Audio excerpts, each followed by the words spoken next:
प्रज्ञा को रील्स बनाने का बड़ा ही क्रेज है और वो दिन भर रील्स बनाती रहती है। खाते पीते घूमते फिरते घर में कॉलेज में रील्स बनाने के कारण प्रज्ञा पूरे कॉलेज में हाईलाइटेड है। जहाँ उसके रील्स सभी को पसंद आते हैं, वहीं मनीषा चिंता में डूबी रहती है। एक रोज जब खाते हुए प्रज्ञा रील्स बना रही होती है, तब मनीषा कहती है, एक मिनट भी चैन नहीं है इस लड़की को। यह नहीं कि खाना तो आराम से खा ले, लेकिन नहीं, अरे थोड़ी देर रील्स नहीं बनाओगी तो आसमान नहीं टूट पड़ेगा। अरे मम्मी, इसी को तो कहते हैं डिटर्मिनेशन। तुम नहीं समझोगी ये सब। भगवान, इस लड़की को सद्बुद्धि दे। जब देखो तब टेढ़ा बाका मुंह बनाती रहती है। मनीषा की बात का प्रज्ञा पर जरा भी असर नहीं होता और वो खाते खाते रील्स बनाती रहती है। दिन बीतने लगते हैं और देखते देखते प्रज्ञा का कॉलेज भी खत्म हो जाता है। आए दिन कोई ना कोई मनीषा को प्रज्ञा की शादी करवाने का सुझाव दे जाता है। सब ठीक ही कहते हैं, प्रज्ञा की शादी कर देनी चाहिए। अपने घर के कामकाज में व्यस्त हो जाएगी तो खुद ही ये रील्स और नाच गाना बंद हो जाएगा। मनीषा और प्रेम प्रज्ञा के लिए एक अच्छा लड़का ढूंढने लगते हैं और तभी विकी का रिश्ता प्रज्ञा के लिए आता है, जिसने प्रज्ञा को उसकी रील्स देखकर पसंद कर लिया था। अगले दिन विकी अपने माता पिता के साथ प्रज्ञा के घर पहुंच जाता है और प्रज्ञा साड़ी पहने हाथों में चाय की ट्रे लिए उनके सामने आती है। जब विकी को पसंद है तो हमें भी बहू पसंद है। बहन जी, आप बारात की तैयारी कीजिए। एक बार लड़का लड़की अकेले में बात कर ले तो अच्छा रहेगा। हाँ हाँ, क्यों नहीं। मनीषा विकी को प्रज्ञा के कमरे में भेजती है, जहाँ प्रज्ञा पहले से ही रील्स बना रही होती है। तभी विकी कहता है, आ गए आपके साजन जी। हमारे साथ ये रील्स कंप्लीट करती तो और भी अच्छा रहता। अच्छा जी, अब आ ही गए हैं तो बना ही लेती हूँ आपके साथ। दोनों मिलकर रील्स बनाते हैं। जब वी मीट और तुरंत पोस्ट भी कर देते हैं। फिर विकी कहता है, जब आप साड़ी में चाय लेकर आए तब मुझे लगा कि कहीं मैं गलत घर में तो नहीं आ गया। अब सही है। दोनों की शादी पक्की हो जाती है और शादी के दिन भी प्रज्ञा रील्स बनाने से चूकती नहीं।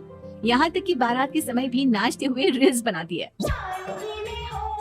सभी लोग प्रज्ञा की तारीफ के पुल बांध देते हैं और प्रज्ञा नाचती गाती अपने ससुराल चली जाती है। सब कुछ अच्छा चल रहा होता है।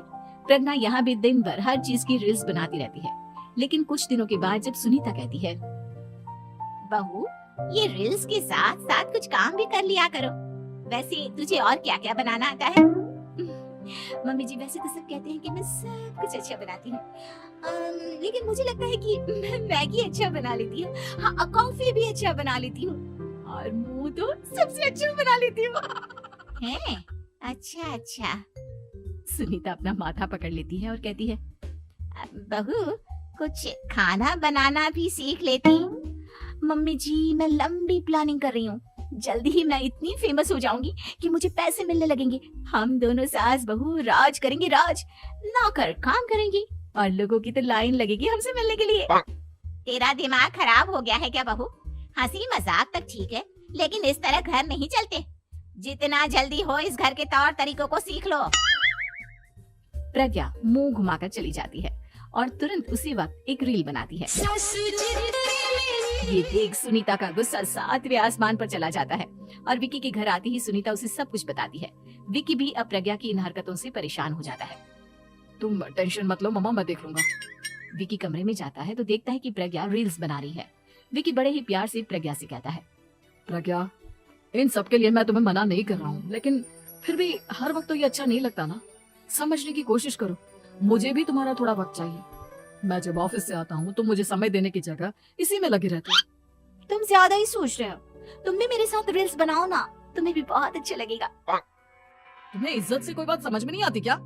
दिमाग खराब हो गया है तुम्हारा इस चकाचौंध से। अगर तुमने अपना रवैया नहीं बदला तो मैं तुमसे दूर चला जाऊंगा। तुम ही रिश्ता लेकर आए थे, मुझे लड़कों की कमी नहीं थी और ना आज है। विकी दरवाजा पटक कर चला जाता है। धीरे धीरे विकी प्रज्ञा से दूर होता जाता है। एक रोज मनीषा प्रज्ञा के ससुराल उससे मिलने जाती है। तब सुनीता उससे कहती है, बहन जी, अब आई है तो कुछ दिन यहाँ रहकर जाइएगा। आप ही का घर है। हाँ मम्मी, बहुत दिन हो गए तुम्हारे साथ एक भी रील नहीं बनाई मैंने। प्रज्ञा तुरंत अपने फोन में रील्स ऑन कर लेती है। ये सब मुझसे नहीं होता। तेरा ये भूत अभी तक नहीं उतरा क्या? बहन जी, आप कुछ कहती नहीं क्या इसे? जब आप ही कुछ नहीं कर पाई तो मैं कर ही क्या सकती हूँ। सास तो वैसी ही बदनाम है। शाम को घर की लाइट चली जाती है और मनीषा प्रज्ञा से कहती है, मेरे घुटनों में बहुत दर्द हो रहा है, तू लाइट का कुछ इंतजाम करना बेटा। अच्छा कैंडल जला देती हूँ मम्मा। प्रज्ञा गाते हुए कैंडल जलाती है और खिड़की के पर्दे के पास रख देती है। मनीषा जिसे बहुत दर्द हो रहा है वो सो जाती है और प्रज्ञा हमेशा की तरह अपने रील्स में लग जाती है। उधर कैंडल की वजह से पर्दा आग पकड़ लेता है और मनीषा के कमरे में आग लग जाती है। बचाओ, कोई है, बचाओ।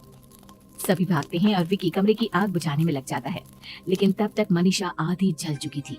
मनीषा की हालत देख प्रज्ञा रोने लगती है। विकी मनीषा को तुरंत हॉस्पिटल ले जाता है और उसे एडमिट कराता है। विकी प्रज्ञा से कहता है, देख लिया ना, तुम्हारे इस नाच गाने की वजह से आज तुम्हारी माँ की जान जाते जाते रह गई।